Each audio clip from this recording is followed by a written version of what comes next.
This exercise. This is a people's exercise. It is the people of Kenya who are moving this process. And I don't think that there's any force that can stop this train from moving. It will move on, and we only invite for your 2022 presidential bid, and that is why they just want to come and say, according to their statement, they want to take the river back to the course and just stick to what BBI was all about. First, I've never said that I want to be a president in 2022. So this is how misguided some of those people are. And the BBI report does not talk about the elections 2022. That is what is completely not about. So we really don't want to divert attention of the people of Kenya. Those moves are diversionary. They are not helpful at all in this initiative. And therefore, I would invite our people to completely ignore people who are completely misguided.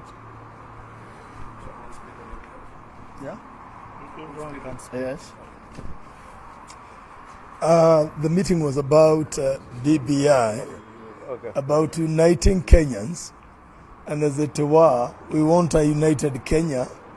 And in terms of what BBI can do for the people of Kenya, and more so the economic improvement of the counties. For example, we have had a problem with milk, which has been selling at 17 shillings per litre. The issue is, how is BBI going to ensure that our farm products are sold for the prices they're supposed to be sold for? So it was nothing more than BBI. Well, the point is that we met today. As you know, BBI is an architect or a baby between out of the handshake, the president and the former prime minister. And we're just having a cup of tea with the prime minister to hear from the horse's mouth.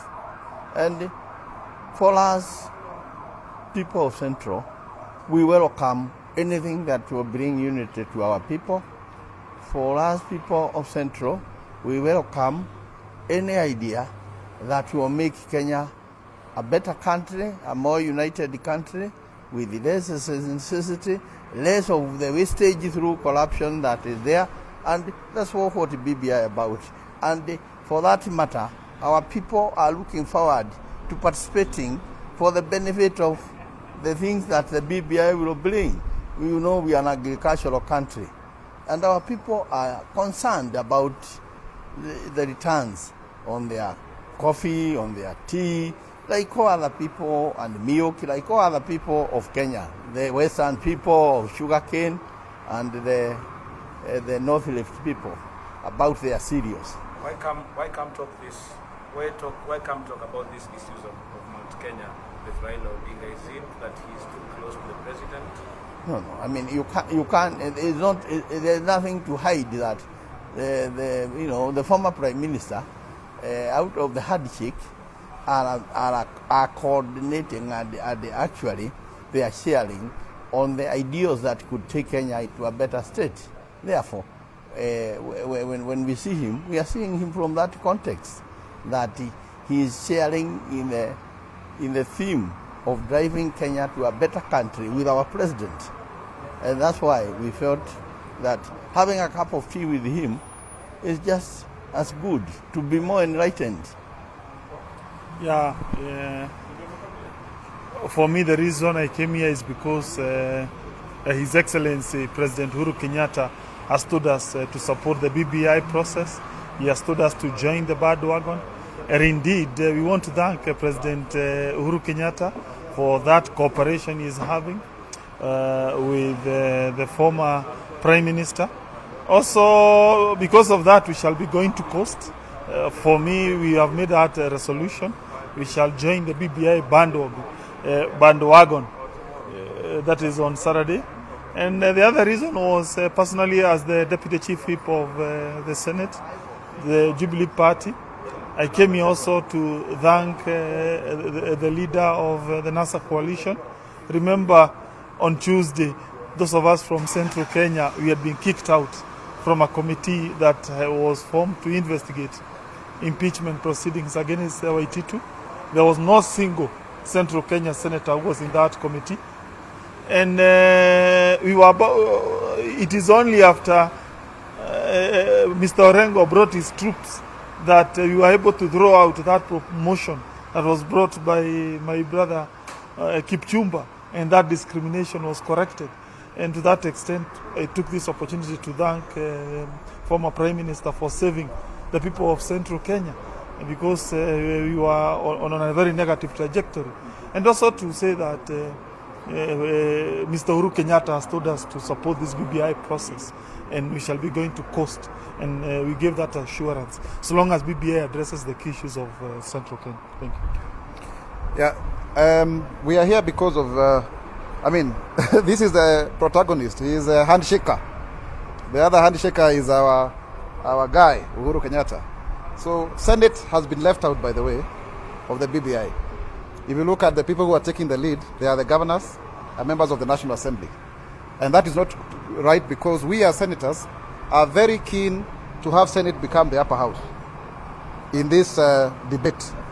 Because that's the only way we are going to ensure that BBI speaks to devolution, because BBI speaks about issues of devolution, so that the devolution can be strengthened. And then number two is that as a representative of persons with disabilities, I feel very strongly that BBI has not captured issues of people with disabilities. And if this is left behind, then people with disabilities are going to suffer. They have been complaining that they have even been left out, even in Bomas. Nobody spoke on their behalf. So this is going to be, it definitely is a game changer in terms of, at some point we'll have to make a determination of what constitutional changes we are going to make. And we need to safeguard the gains of persons with disabilities and to ensure that these gains are not lost. Number three is the issue of Central Kenya. Honestly, we would want to know how our interests are going to be safeguarded in whatever government structure that is going to come out of the BBI process. And here, we are not talking about who is going to occupy what position. It's because eventually this is going to create a new government structure. So what is the interest of Central? What is the value of our 6 million votes? That is something that is very, very important, because, will you create a position of a weak prime minister? Is that going to be beneficial to the people? Will it make sure that there is tea, there is coffee, there are roads, there is development, people have a chance of being in government? That is very, very, very important. And finally, I think now BBI has become the bandwagon for everyone. Even those who are perceived to be opposing it are joining the rally in Mombasa. So we also need to be there, because if you are not at the table, you are on the menu. You are going to be eaten. So you'd rather be there. Okay? They say too many cooks spoil the broth, but let's first cook this thing together, because you cannot be sharing what has been cooked by others. Otherwise, you may be the one who has already been cooked. So it is important to be part and parcel of the process. And we also wanted to understand, because when you go to Mashinani Kule Kwetu Central, people do not seem to understand what is this BBI. And they're asking us, they're saying they have no copies. The issue is, what is the genesis of BBI? What does it stand for? That is very, very critical over and above everything. And BBI cannot be weaponized to create an us versus them. Because if that is done, then it is not building bridges, it's breaking them. So we need to have a system where it is all inclusive, so that we can move together as a country, and so that we can rise above and make the country develop, and also not lose the gains that we made. Because currently, Kenya is underperforming, the economy is doing very badly, our people from Central are complaining, they don't have money in their pockets, and as Bill